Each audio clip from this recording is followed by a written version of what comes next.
الله نرحب بكم اليوم في المحاضرة الويبينار PMO Governance Aligning Your PMO with Business Strategy.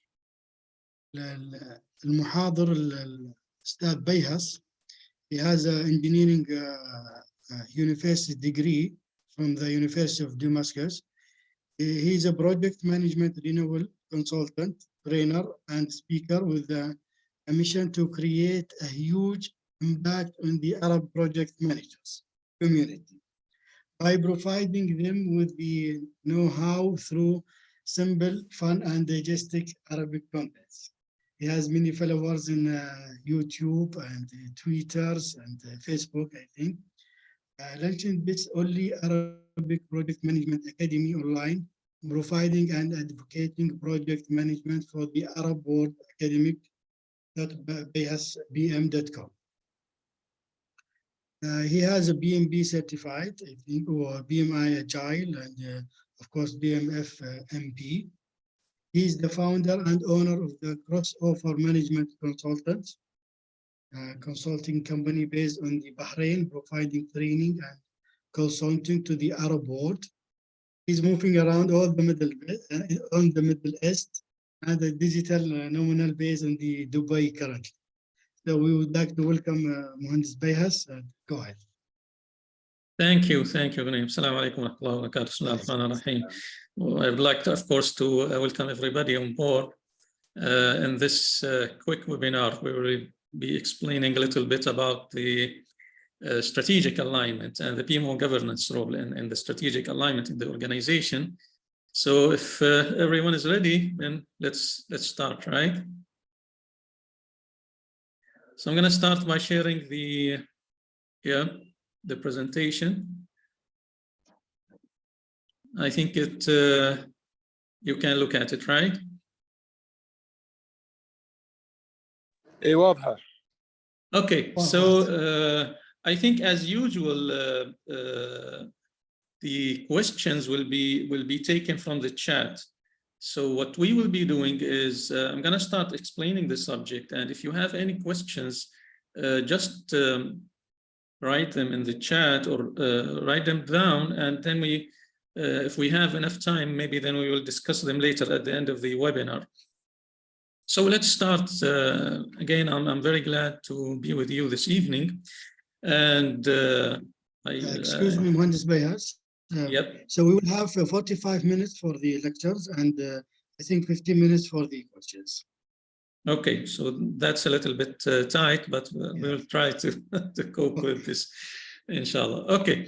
So again, thank you, PMI KSA, for hosting me, and let's start. So to try to focus on the main subjects here in the webinar. So basically, we're gonna go through 3 main points in this webinar. Our agenda this evening is we start by introducing some the definition and some basic concepts about the PMO. And then we will move on to explaining why should an organization have a PMO, what are the benefits of that. And then we will move on to the third and to the main point of this webinar, which is PMO governance and structure. So let's start by the first point, which is the PMO itself. How do you define the PMO? What's the definition of a PMO? Now, many people think that PMO is a department all the time. It should be a department. It should be a section, a function that is set up in the organization. And that's actually, basically, that might be the general case, but in other context, the PMO can be only a team. So it doesn't really matter if it's a team or it's a department. It's a function that provides support to the project management practice across the organization. And by support, we mean a lot of things like documentation, like guidance, like metrics to gauge the effectiveness and efficiency of project management in the organization. It facilitates also the interdepartmental communication. It manages the resources and helps distributing resources over projects in the organization.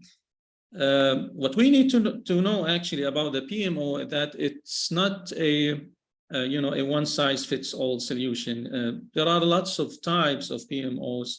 The PMO can be lots of things depending on the benefits that is perceived from the stakeholders in the organizations.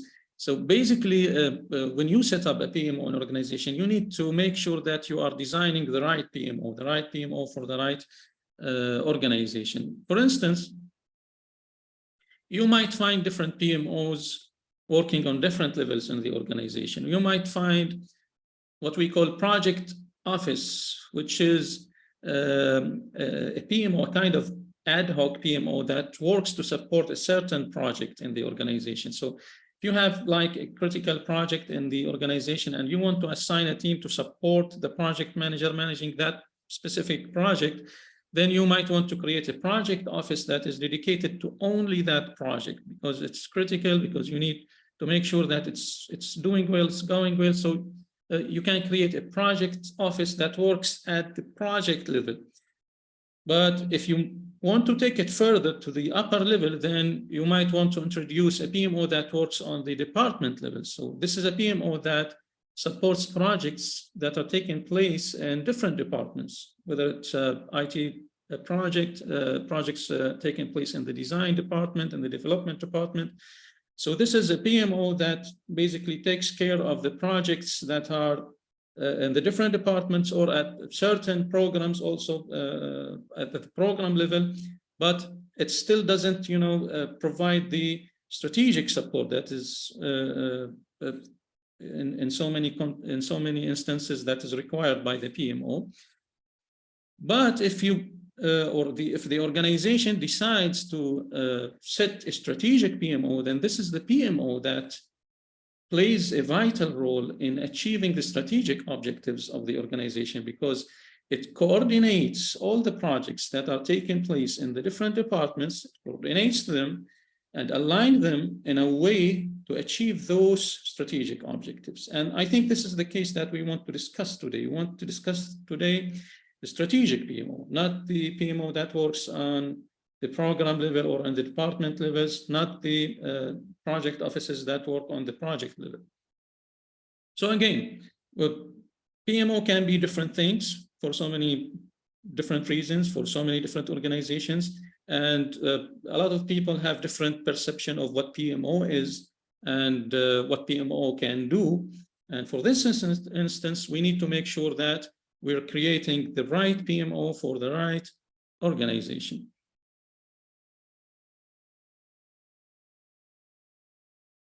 So again, the PMO that we will discuss or that we will focus on this webinar is the strategic PMO that takes care of the strategic alignment, making sure that all projects taking place in the different departments are properly aligned to achieve the strategic objectives of the organization. And this is why we need governance, as we will discuss later on.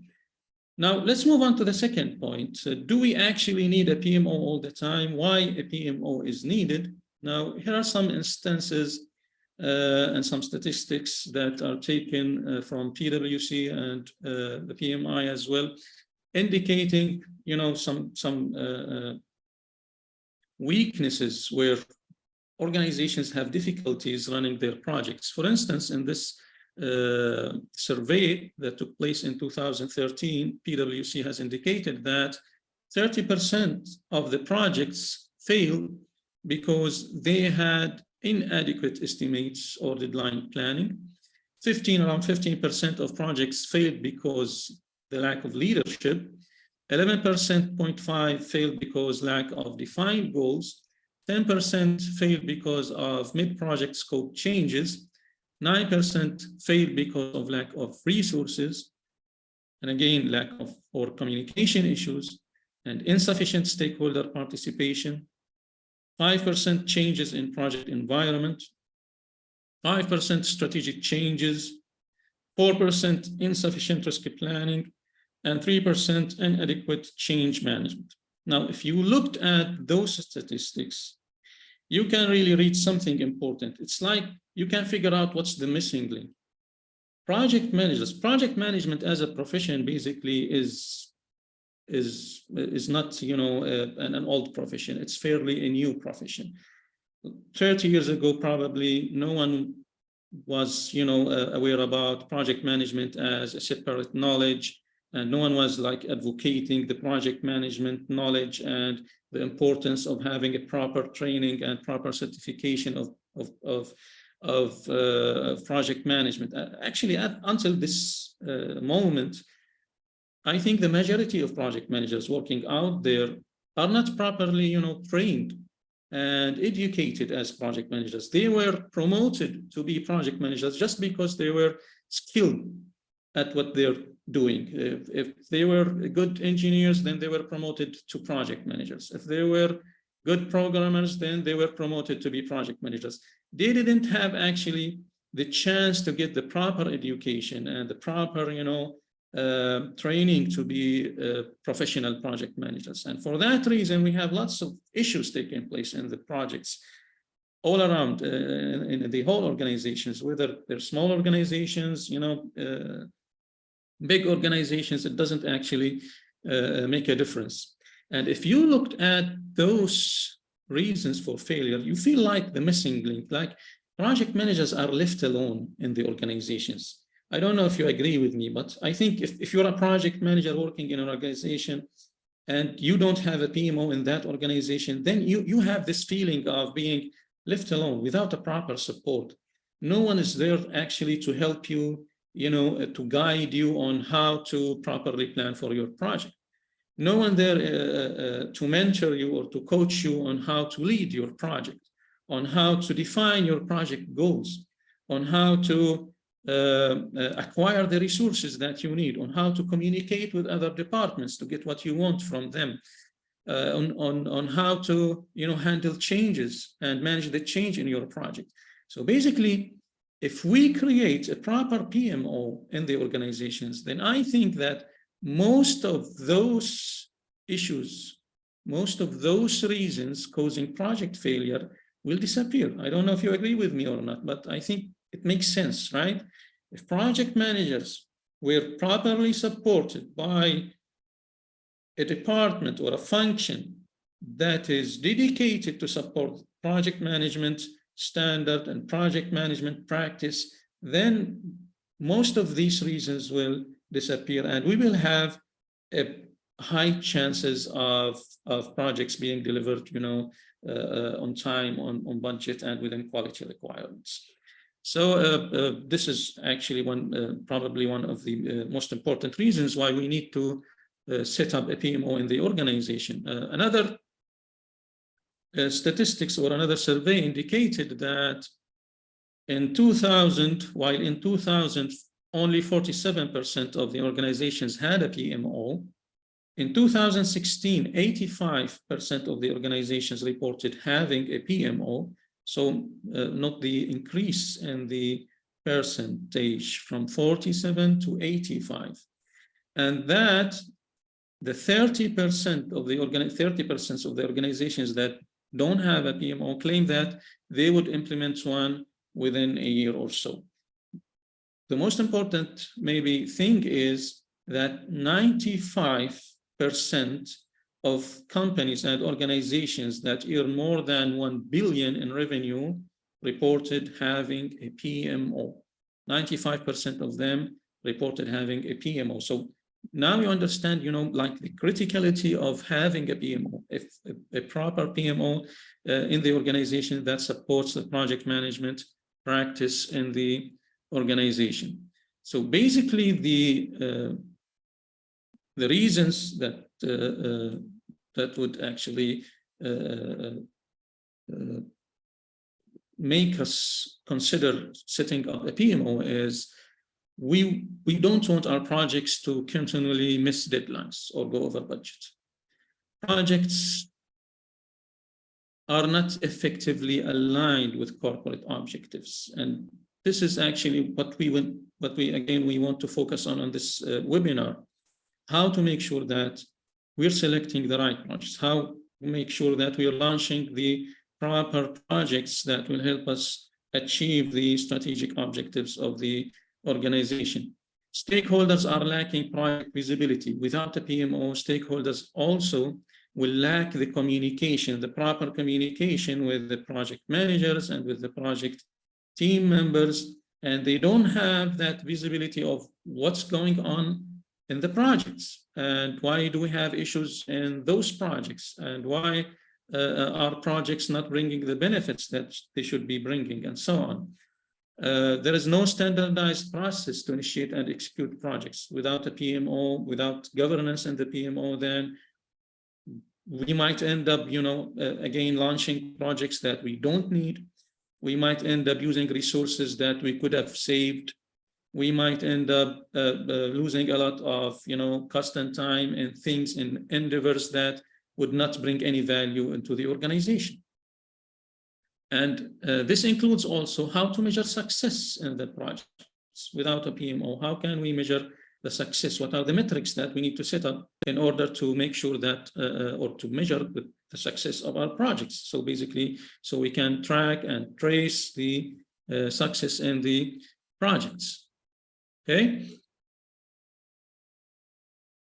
Again, so by setting up a PMO, this is again another survey, the impact, the expected impact is that you will have 33% increase in number of projects delivered under budget, 27% increase in customer satisfaction, 25% increase in productivity, 43% improvement in project alignment with company objectives, 25% decrease in failed projects, and 175,000 cost saved per project. And this is, of course, according to the PM Solutions, the State of Project Management Office in 2016, of course, in the United States.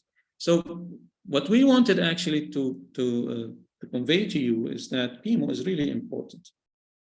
Without a PMO, again, you will have lots of conflicting efforts in the organization. There is no alignment. Projects are initiated for reasons that are not like feasible and clear to everyone. Visibility is lacking in the organization, and so many issues will be created in the organization. And for that reason, we need actually to make sure that we are creating the proper type of PMO, and we need to set a governance in the PMO to make sure that the PMO is also, or will work also efficiently and effectively. And this is what we will discuss now in this third and last point. So first of all, we need to understand that the PMO can work also at different level of control. Basically, we have the least, or from bottom up, we have the supportive PMO, and this is a PMO that takes a consultative role in the organization. This is the PMO that only supports the project managers in the organization, in the different departments, by providing them by guidance, by providing them with training, by providing them with templates that they can use, by explaining to them methodologies that they can apply, and so on. But it doesn't, the PMO here, and the supportive PMO does not require any compliance or does not monitor and control the performance of the project managers. It only acts as a consultant and as a support function to the project managers that are managing projects in the organization. So this is basically the PMO that acts only as a consultative or a consultative entity to the in the organization to the project managers. The next level of the PMO is the controlling PMO, which provides support. So it includes actually the first level, as well as requiring compliance. So at this level, the controlling PMO will provide the support that the project managers need, but will also require them to adhere to the methodologies that were introduced, or to the templates that were provided to them, or to the guidelines that they were explained to them. So basically, the PMO here requires compliance, and project managers need to comply to the guidelines, to the methodologies, to the templates, to the processes, to the workflows, to everything that the PMO is providing them with. So this is the controlling PMO that will act at a higher level of control, and that will require compliance from project managers. The highest level of control is provided by what we call the directive PMO, where actually project managers, as well as program managers and portfolio managers, will work and will report directly to the PMO. So basically, the PMO here is directly managing projects, programs, and portfolios in the organization. And project managers and program and portfolio managers are actually staff in the PMO, and they work in harmony to deliver the best results of managing their projects within their programs and portfolios. And this is what we call the directive PMO. So the PMO here is basically taking care and managing the projects and the programs and portfolios directly in the organization. Now, one thing to note here is that if you are setting up a new PMO, or if you are restructuring your old PMO and taking it, for example, from a supportive role to a controlling role, then you will face a lot of change resistance, because you're introducing a change, a huge change actually, in the organization with a huge impact. So this change will be resisted by people not aware of why PMO should be controlling our projects, why PMO should be interfering with how we manage our projects. Why do you bring to us an extra layer of control or compliance that takes a lot of our time? So basically, at the first probably few days, you will face a lot of change resistance when you introduce a PMO. At the same time, so basically you need to make sure that you are properly managing this change by communicating the benefits of PMO and by communicating, the value that PMO is bringing to the organization and so on.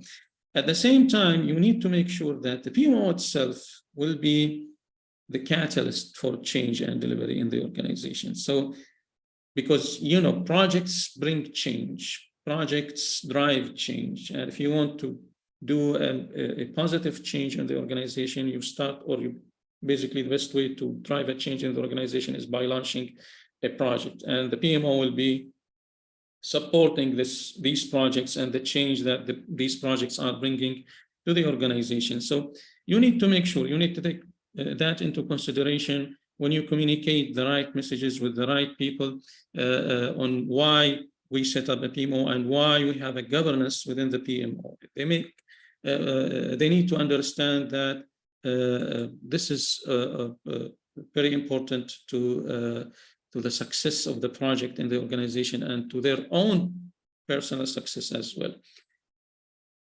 Okay. Again, I think we will answer all of these questions at the end of the session. So just keep them, hold them, and we will get back to them, inshallah. Now, one important thing to understand if we want to explain the governance in the PMO is the OPM, the organizational project management. And I think many of you probably heard of that term before, right? The project management body of knowledge in its different versions explained the organizational project management and defined the organizational project management, OPM, as the alignment and systematic management of projects, programs, and portfolios to achieve strategic organizational goals. So if you look at any organization, you can actually separate the organizations in two levels. The strategic level, where the leadership formulates the vision of the organization and formulates an organizational strategic plan with strategic objectives to achieve the vision. So this is the strategic level of the organization. But in order to accomplish the vision and accomplish the strategic objective, you need the implementing level. And the implementing level is basically, or can basically be, an OPM, organizational project management. So you can use project management along with program and portfolio management as a system that will translate strategy into actionable plans, the projects, the programs. So basically, this implementation level can also be separated into two levels: the deployment level, which is the portfolio management, in which strategic objectives are translated into initiatives. And those initiatives will be invested in by the organization. The organization will invest in a set of initiatives that will also be translated into programs and projects, and that by delivering, this is the delivering level, by delivering those projects and those programs in the right way, we can achieve the strategic objectives. So we have the delivery level, we have the deployment level, we have the strategy development level, and those will work in alignment, should work in alignment, in order to make sure that the organization will achieve its strategic objectives and will achieve the vision by doing so. So basically, this is how we use the OPM as a system to advance the organization capability. By deciding on what are the right initiatives to invest in. And this is why we use this word portfolio. Portfolio comes from investment. So the portfolio is basically the programs and projects that the organization will be investing in to achieve its strategic objectives. Okay, and those initiatives will be broken down or translated into projects and programs. What is a program? A program is a group of projects that have shared characteristics that are managed in a coordinated way. So for instance, you can set up a program for enhancing your talent acquisition and retention. So this is a complete program that consists of different projects that aim at enhancing the human resources that you have, the talent you have, the skills that you have, improving those skills, acquiring new talent, and so on. You might want to set up another program, which you can call, for instance, the marketing program, that consists of several projects that aim at, launching marketing campaigns, doing market analysis, coming up with a marketing strategy, and so on. And all of this should work in harmony. Now, how do we make sure that all of these levels are working in harmony? And who takes care of that? It's the PMO. And this is probably the strongest reason that we need to set up a PMO for. Without a PMO, how can we make sure that there will be this strategic alignment and that the OPM, the organizational project management, will work properly? We need an entity, we need a function that makes sure that all of our projects, of our programs, are properly aligned, and all our investments are properly directed to the right programs and projects that will lead us to achieve our strategic objectives. Okay, so this is why it's important, to have a PMO that supports, that takes care of the OPM. So for instance, how the alignment work. Okay. how the alignment works. So basically you have like here the different levels in the hierarchy. You have the team members working in the projects, reporting to the project manager. You have the project managers reporting to the program manager. You have the program managers reporting to the portfolio management, and the portfolio management reporting to the top management. So while team members are taking care of executing the activities and reporting their status to the project managers are developing Gantt charts, schedules, costs, other project management plans, and reporting their project status to the program management. Program managers are taking care of planning milestones in the program and planning for the capacity and distributing resources over their program components, and reporting the status of their programs again to the portfolio management, which is concerned in analyzing risks of the investment that is taking place, because we're investing a lot in those projects and programs. So we want to make sure that our investment is safe, that we are investing in the correct initiatives, that we are investing in the correct projects, that we are investing in the correct programs. So project selection here is a very important and very critical function of the portfolio management. So basically, portfolio management is about selecting the right programs and projects, while program management and project management is about doing the programs and projects correctly. And all of this should be, again, aligned in a way that makes sure that results will be achieved, strategic goals will be achieved, okay? And for this reason, we need to set up a governance, you know? We need to make sure that roles and responsibilities are clear in the PMO, so everyone in the PMO knows what their roles and responsibilities is, regardless whether they are portfolio managers, their program managers, their project managers, their administrative staff, their data analysts. So everyone knows their roles and responsibilities, and they know how to communicate. And we set up a great decision-making system. We make sure that we are taking the right decisions based on the right information. So we need to make sure that also that these informations are provided to us correctly, transparently. So transparency is a very important component in the governance as well, because we need, again, to make sure that the decisions that are made based on correct information. The project management office will also manage the documentation of all the projects, the project history, and the OPA, the organizational knowledge, and will make it available to all project managers in order to benefit from it and in order to avoid probably past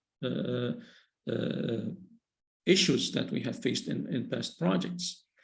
The PMO also will support the delivery, the effectiveness of productivity by also facilitating the communication with other departments, by facilitating the communication with the top management, by streamlining the processes, by offering mentoring, coaching to the project managers, support, and so on.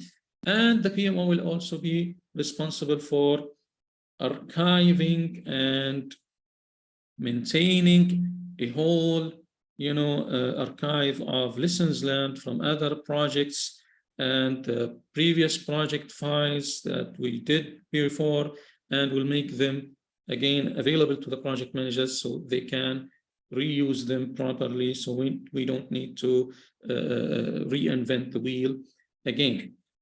So this is basically why the PMO and the PMO governance is important. Again, we need to make sure that every project in the organization, that actually every endeavor in the organization, whether it's a project, whether it's operation related to a portfolio, whether it's a program, every endeavor that we are doing in the organization should be properly aligned with some and certain strategic objective. You cannot allow an endeavor that is not aligned with a strategic objective, because it means basically a loss of time, a loss of resources, a loss of cost, and it doesn't provide any value, it doesn't provide any benefit.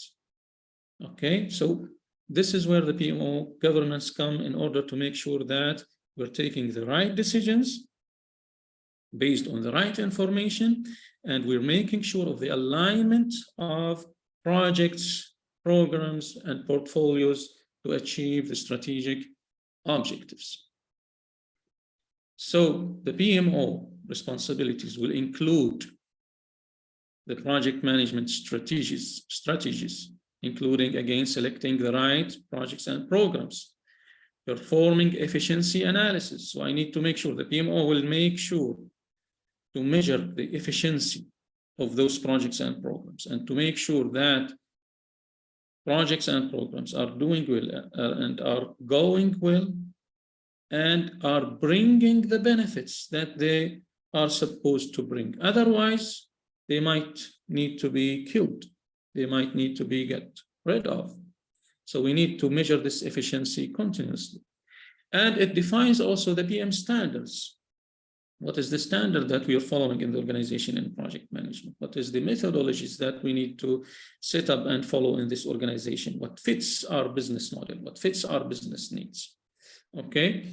It defines also the methods and processes. It manages the processes that the project managers and program managers should follow while managing their projects and their programs. And it maintains the methods and tools like the PMIS, the Project Management Information System. The PMIS is selected or should be selected by the PMO. It should be implemented by the PMO as well. It should be maintained by the PMO, because again, the PMO is hosting all of these projects in the organization and is providing them with the support. So it needs actually to do this using the Project Management Information System. The PMO also will play a vital role in developing the team, staff development continuously, and measure the efficiency and the effectiveness of the staff development, and make sure that we have the right skills in the organization, and make sure to develop those skills as needed. The PMO will also, of course, take care of the project portfolio management, monitoring the progress of the portfolios. Is the investment that we are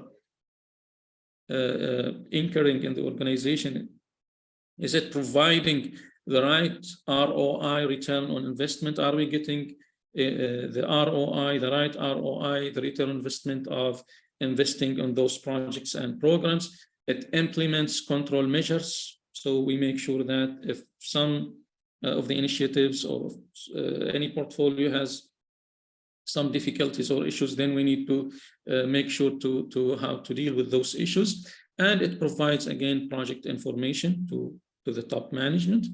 And it provides project support by supporting the different projects, by implementing project management tasks, and sometimes even by occasionally taking over project roles when needed. When we have some difficulties in some of the projects, the PMO can interfere directly and help the project managers manage their project directly. So all of these are components, or can be components, of the project governance and the PMO, in the strategic PMO. Again, we're here discussing the strategic PMO that works as a central cross-department function in the organization, making sure of the strategic alignment in the organization. These are some specific PMO functions that the PMO can provide in this context. So, for instance, the PMO can provide project management tools and information systems. The PMO can provide project or program performance reports to the upper management. The PMO will monitor the portfolio performance. The PMO will manage organizational changes. The PMO will monitor and control project performance, manage project documentation, manage resource allocation between projects, manage lessons learned meetings, and manage interface with project client, and interface as well with other departments, as we have indicated earlier. PMO and again, to make sure of implementing the correct and the right governance across the organization, can use tools for that reason. And those tools are basically can be classified into groups. The PMI is the project management information system tools, and the data analysis tools, because we need sometimes to do some data analysis in order to understand again whether we are getting the right ROI, the return on investment of our project and programs. So we might need to do some data mining, taking the data from the PMIS and translating them to reports and KPIs that we monitor all the time using, of course, there are lots of tools that you can use out there. Microsoft Project, for instance, Primavera are probably the most famous tools as PMIs that you can use in order to track your, to manage and track your projects and programs, as well as having other tools, Excel for data analysis, Power BI as well for data analysis, and Tableau, Jira as a PMIS that works for agile approaches. So basically, again, the PMO will be responsible for selecting the right tools, the right technology that should be implemented in the organization, and will maintain that tools, and will provide training to the project managers on how to use those tools, and will provide training to the program and portfolio managers, and even to the top management on how to use those tools, because basically those tools have different interfaces for different people, and all the stakeholders in the organization can use those tools to see the important that they perceive, the information that they perceive important for them.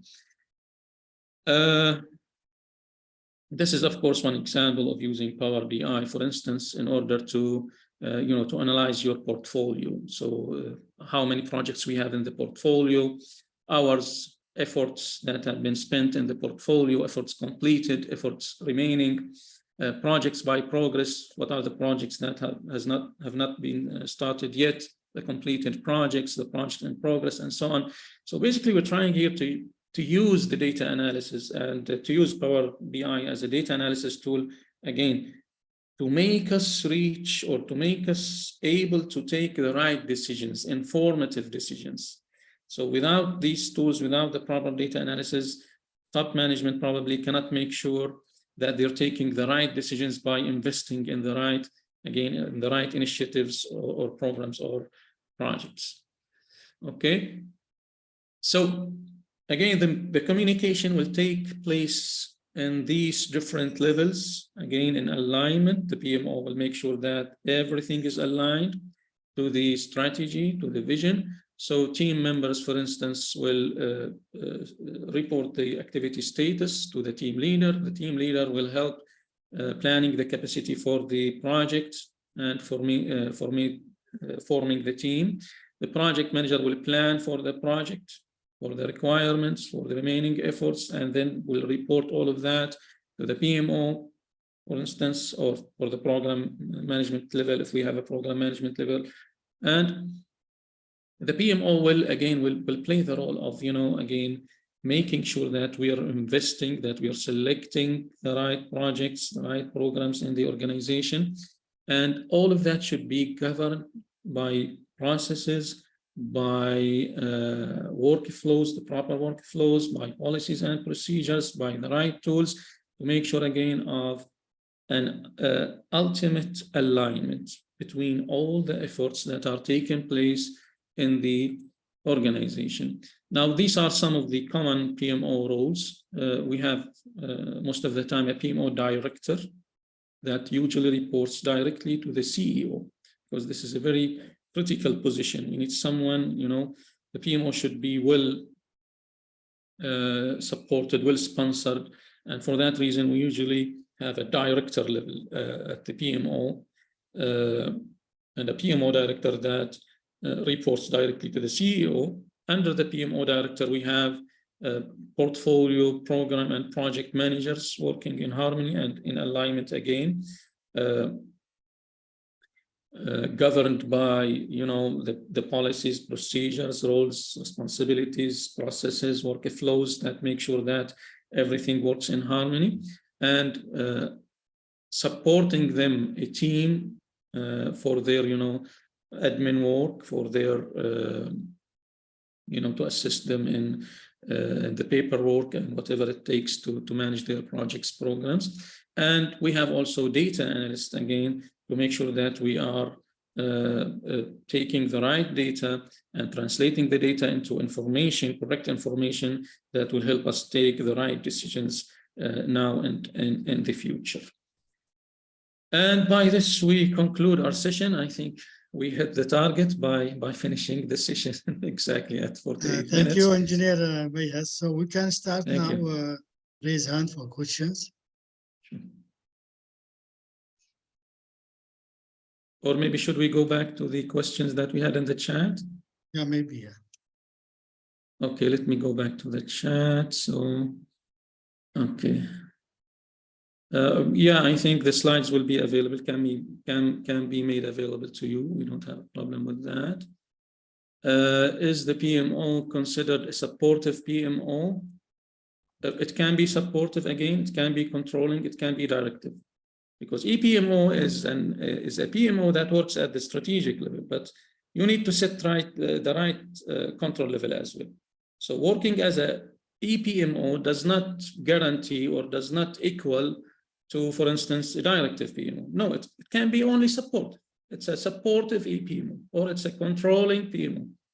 So being an EPMO or a strategic PMO does not equal having a control, or it does not necessarily mean that this is a controlling PMO. It can be supportive, only supportive. Okay. You mentioned that when a PMO is introduced in an organization, some resistance might occur. Now, in an organization of more than 4,000 employees, how much time will it take for employees to adapt a new PMO in the organization? Now, there is no right and wrong answer to this question, because we should do some kind of gap analysis, because you might have this large number of employees, but who are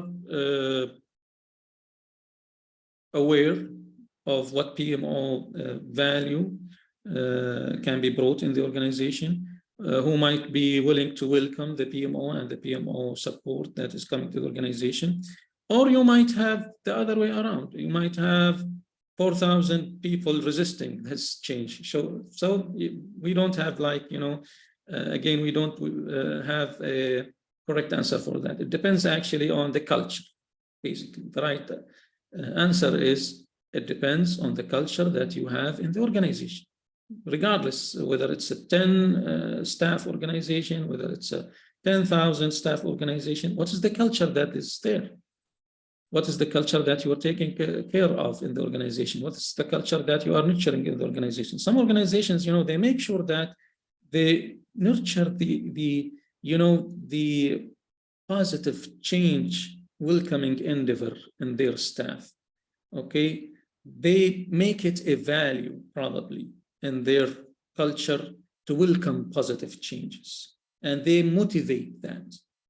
Other cultures, other organizations might not do the same. Okay, slides, yes, very informative, thank you.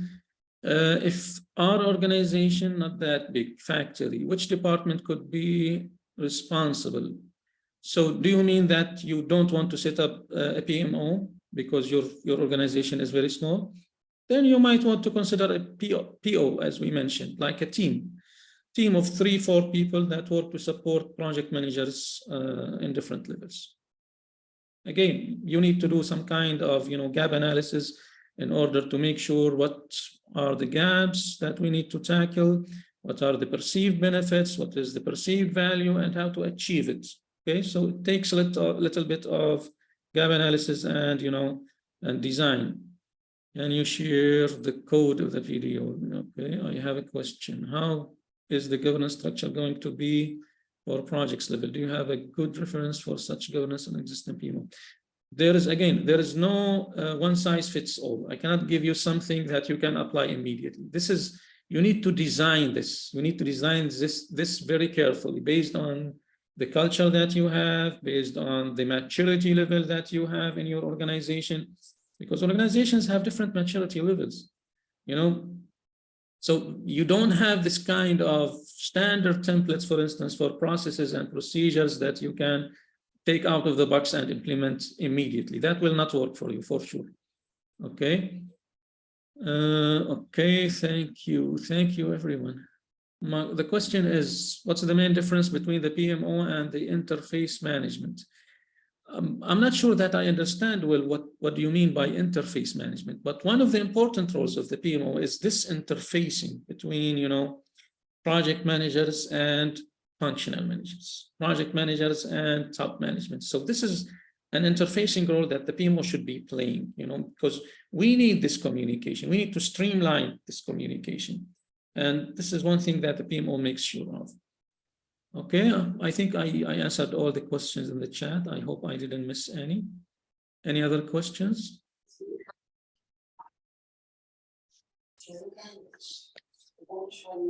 Any other questions, ladies, gentlemen?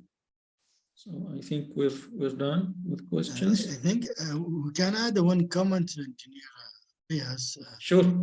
If the PMO is not, his role is not clear, you know, sometimes he can be obstacle for the work. Of course, yes. You agree with me? Yeah, sure, definitely.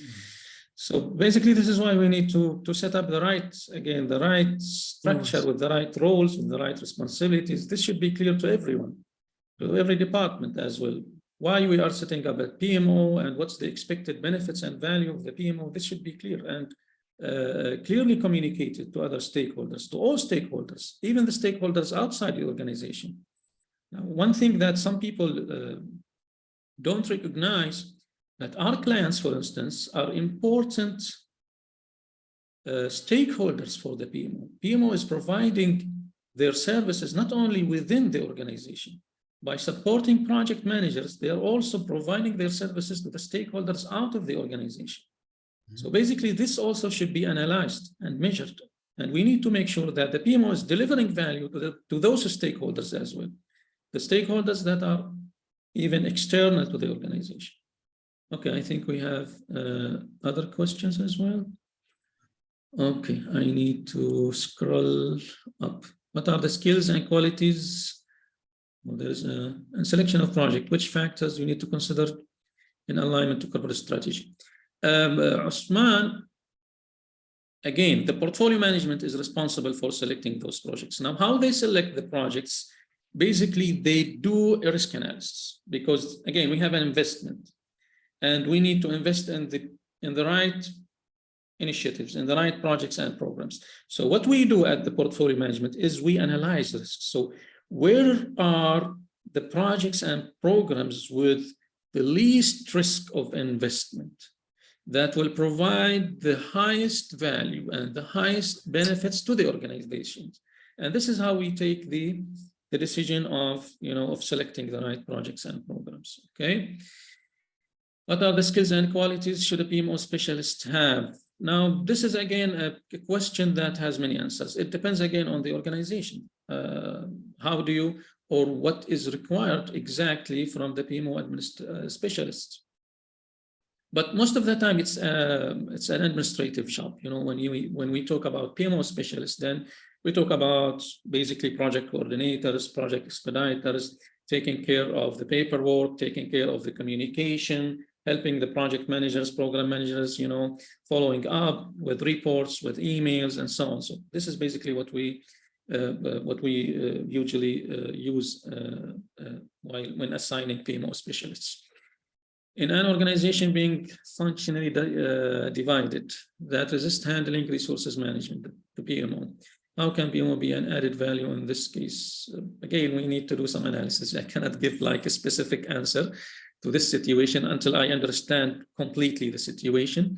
But again, change resistance is a very, can be a destructive, you know, and a disruptive factor in the organization. What we need to make sure is that we communicate and re-communicate and re-communicate the value that the PMO is bringing to the organization. So people will have more acceptance of the PMO, because people are enemies of what they don't understand. If I don't understand something, then I'll be enemy of it. So basically what I need to do is communicate and recommunicate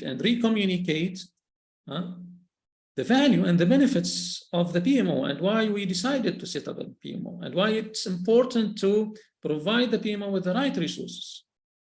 Okay.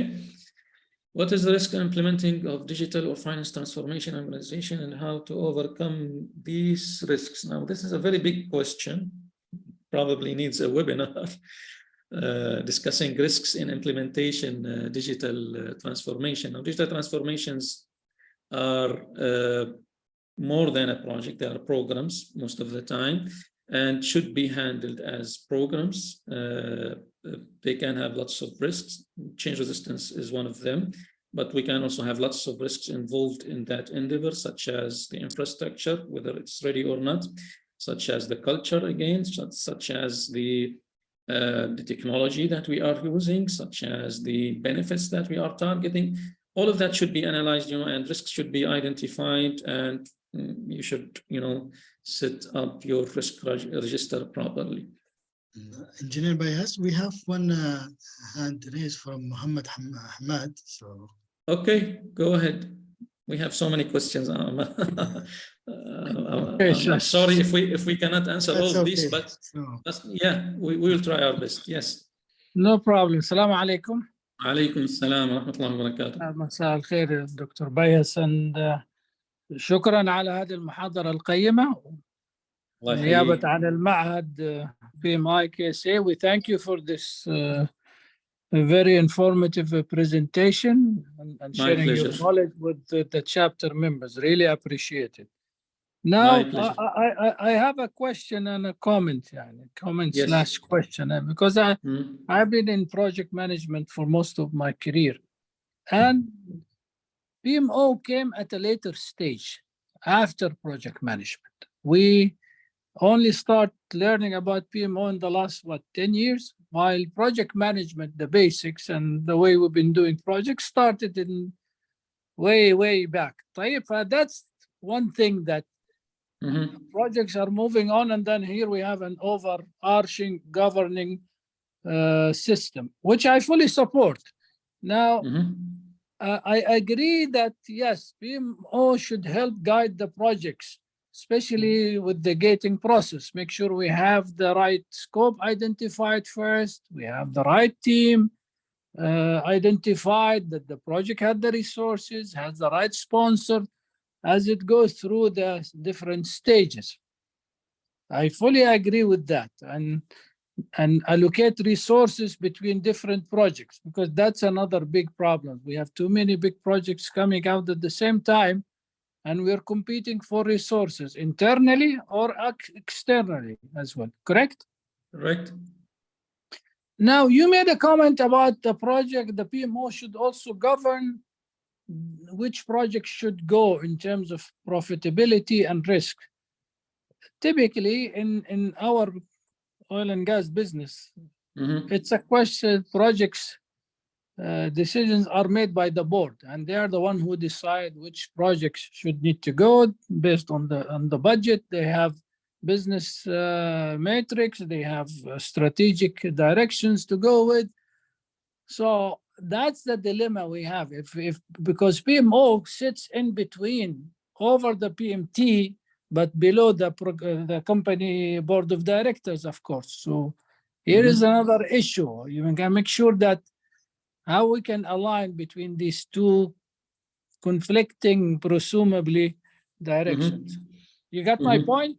I got your point. Now, one important thing that we need to explain again is the difference between, projects that are initiated to make profits, which what you're referring to, and projects that are initiated to help us achieve strategic objectives. So basically, they're initiated to achieve some benefits, not profits, not exactly profits, because when you're delivering projects to an external entity, these are projects that are, that are initiated to gain some profit. whether the PMO should be involved in taking the decision of which projects to go with. Now, this actually it goes back to the to the corporate governance. Okay. If you allow me, then it means that the PMO should have the right capabilities and tools. I mean, PMO is a project management office administration office. Now you're asking him to be also an economist, huh? A marketing, a guy who knows which downstream chemicals that going to be needed and how much do we have market. You see, then you're really stretching the PMO, and with each project will be different products. So we have to understand. Yeah, but in our world, there are other entities within the companies, the marketing, the marketing and sales, the economists, what we call corporate planning and facilities planning. How are you going to integrate that into PMO?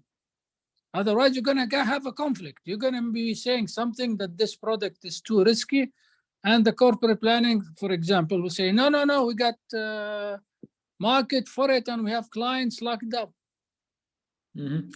Again, Mohammed, look, we have the internal projects, with the projects that we are investing in to achieve, our vision of being the best, oil and gas company in the region.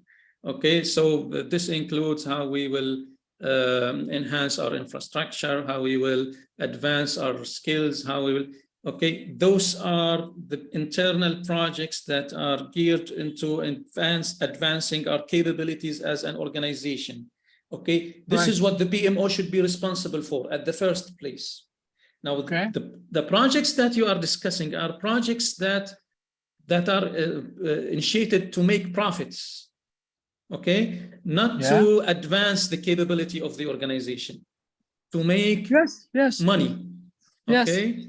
So whether the PMO should take part in this decision making or not, this is actually goes to or is determined by the corporate governance, not the PMO governance, also, because this does not fall within the OPM. It doesn't fall with the OPM. Whether I should be exactly. Yes, exactly. That's what I was trying to get to. Yes. Whether we should be, having the, handling this customer's projects or not, this is something external. Okay, what the PMO is responsible of is the internal projects and programs, the OPM, the programs and projects that we are investing in to advance our capabilities, to achieve our strategic objectives. But we're not discussing profitability. Profitability can be, again, some organizations might decide to make the PMO responsible for taking those decisions. Can be, I don't know. Okay. In other instances, maybe the instance that you are referring. I think we agree right now. Yes, thank you, Dr. Bayhas. Welcome. Okay, so do we have more time, or that's? I think we have done. Thank you, Engineer Bayhas. Inshallah, we'll see you again in other place. Thank you for all. Inshallah. See you inshallah next time. Thank you, Ghanem. Barakallah. We appreciate it. Thank you. Thank you, Dr. Bayhas. Have a good evening, everyone. Assalamu alaikum. Thank you. Assalamu alaikum.